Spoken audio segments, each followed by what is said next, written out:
During the Second World War, the jungles of the Pacific were filled with shadows, whispers, and uncertainty. Soldiers didn't just fight enemies they could see. They also feared the ones they couldn't. The hidden infiltrators who could slip silently into their camps, speak their language, and pass themselves off as comrades. In the chaos of war, one wrong word could mean the difference between life and death.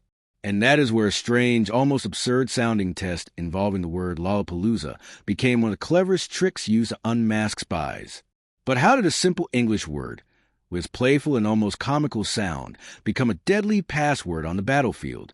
To answer that, we need to step back into the dark days of the Pacific War, when paranoia was as common as bullets, and the stakes could not have been higher. By 1942, America had been dragged into a war it hadn't fully prepared for. The Japanese had struck Pearl Harbor, sweeping across Asia and the Pacific with shocking speed. Entire islands fell into Japanese hands. American soldiers suddenly found themselves thrust into brutal jungle warfare, where the enemy was not only cunning but also highly trained in deception. Japanese forces often tried to blend into the night, sneaking past sentries and using every trick possible to penetrate American lines. Sometimes, this meant dressing in captured uniforms. Other times, it meant exploiting language. English was not a common skill among Japanese soldiers, but the Imperial Japanese Army had trained select men in foreign languages, including English, precisely for psychological warfare and infiltration. These men could imitate American speech well enough to fool a tired guard at 2 in the morning, especially when all it took was a casual greeting or a simple phrase. Imagine yourself as a 19-year-old Marine, exhausted after a day of slogging through mud, your nerves frayed by sniper fire, your eyes barely open. A voice calls out in the darkness, "Hey, buddy, it's me." Do you trust it? Do you shoot? Or do you risk letting the wrong man pass? It wasn't just paranoia. This tactic had been deadly. There were confirmed reports of Japanese infiltrators approaching foxholes and command posts, pretending to be Americans, and then opening fire at close range. Some had even learned to mimic accents or slang. The American commanders realized they needed a system. Passwords and countersigns had been around for centuries, but this was different. The challenge was finding words that an English-speaking soldier could say easily, but a non-native speaker could not. Words with tricky consonant clusters, strange vowels, or tongue-twisting syllables that would betray an infiltrator even if he had practiced endlessly. And so, strange passwords began to appear. Instead of simple phrases like apple or soldier, the Americans started choosing words that would catch an imposter's tongue. Words like thoroughbred, words like Lollapalooza. To most Americans, Lollapalooza was a familiar term, used to describe something extraordinary or out of the ordinary. It was a quirky part of American slang long before it became the name of a famous music festival decades later. But to the Japanese tongue, it was a minefield of sounds. The rolled L, the doubled O, the peculiar rhythm. It was almost impossible to pronounce naturally without betraying a foreign accent. And that's exactly why it was chosen. Picture a jungle checkpoint in Guadalcanal, 1942. A squad of Marines waits nervously in the humid dark. The sound of insects fill the air, along with the distant crackle of gunfire. A figure approaches through the underbrush. Who goes there? A Marine calls. A voice answers in English, calm and confident. The Marines don't fire yet. Instead, one of them speaks the challenge word. Say Lollapalooza.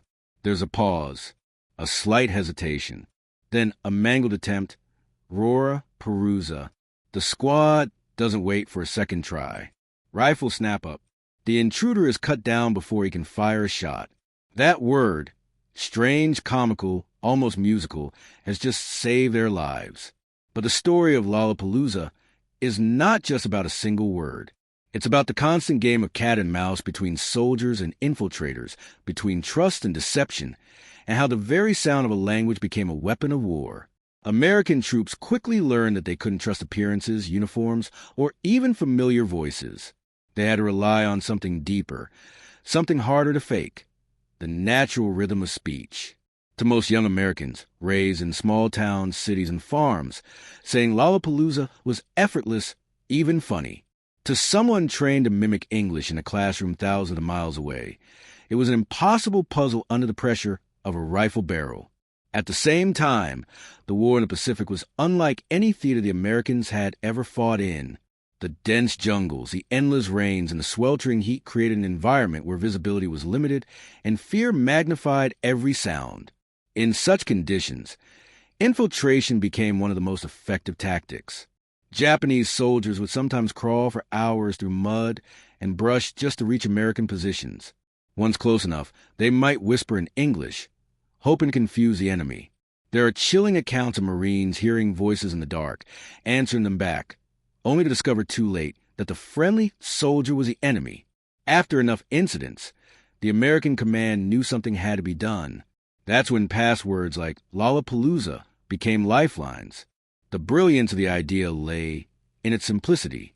No complicated codes, no fancy gadgets, just words chosen with care. Soldiers were instructed to use them at checkpoints, to test anyone approaching in the night. If the answer came back smooth and natural, they could breathe a little easier. If it stumbled, if the rhythm was wrong, or the accent slipped, the rifle spoke first. The test wasn't foolproof, but it shifted the balance. It gave the defenders an edge, a way to turn language into a weapon as sharp as any bayonet. Yet behind the tactical cleverness, there was a darker reality. Every checkpoint, every whispered challenge, carried the weight of life and death. Soldiers had to make split-second decisions. What if the man hesitated because he was scared? What if he was an American but froze under pressure? The fear of friendly fire haunted every unit. And yet, the alternative, letting an infiltrator slip through, was even more terrifying. War forced men into these impossible dilemmas, where a single word might determine who lived and who died. As the months dragged on and the battles grew fiercer, the use of unusual passwords spread through American forces. Soldiers joked about them, laughed at them even, but they never underestimated their power. Stories of the Lollapalooza test passed from unit to unit, becoming both legend and warning.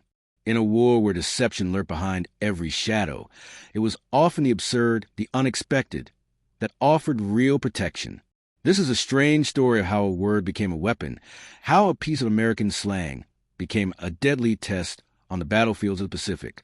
But to truly understand its impact, we need to step deeper into the battles themselves, into Guadalcanal, into the foxholes, into the tense nights where a single mispronunciation could seal a man's fate. Because while Lollapalooza may sound lighthearted to us today, back then, it was anything but. It was a matter of survival.